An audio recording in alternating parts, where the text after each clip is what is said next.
Japan's borders have opened! So, now what? You would think that I've already bought my ticket for the summer and I'm heading over ASAP. In a perfect world, yes. But this reopening is not so perfect. There's some things you should know before you even think that you're gonna get into Japan at this time. If you're a student, a worker, or have a Japanese passport, then you're in the clear for the moment. However, if you're going to try and stimulate the tourism industry, well, you have another thing coming. To summarize Japan's current border reopening process, only triple vaccinated travelers from select countries enrolled in specific tour group programs will be able to enter the country. In these tour groups, tourists will be taking routine COVID tests and must be chaperoned by a tour guide at all times. Now to me, this is not a vacation. If I were to describe vacation in a few words, it would be adventure, relaxation, exploration, and being monitored every time I leave the hotel and being tested on a daily basis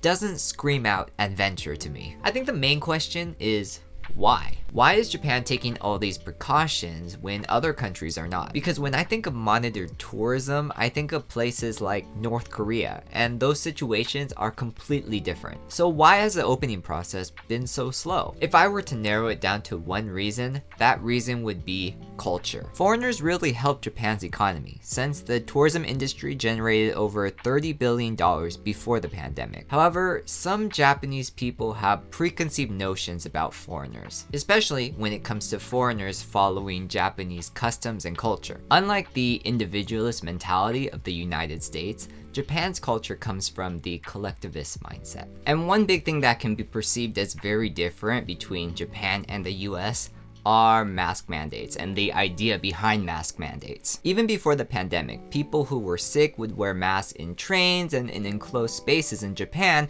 in order to help everyone else around them so that they would not get sick as well. And we can clearly see the difference between Japan and the United States' views on mask mandates in 2022, because right now in the United States, mask mandates are pretty much abolished. If you go out to a restaurant or the mall in the US right now, there are so many people who aren't wearing masks, it's almost like the pandemic never happened. And there were a good amount of Americans who didn't even respect the mask mandate when the pandemic was at its highest. So think about how that mindset could reflect on tourism in Japan in the future. With monitored tourism, Japan still has control over the tourists who enter the country.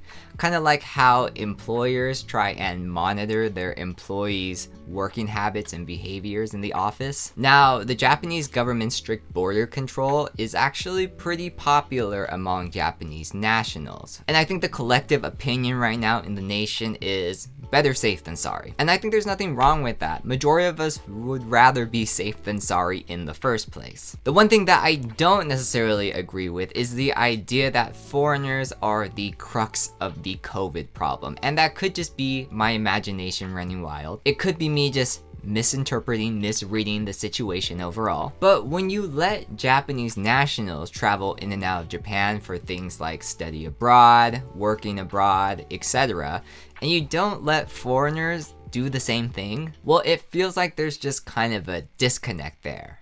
I mean, right?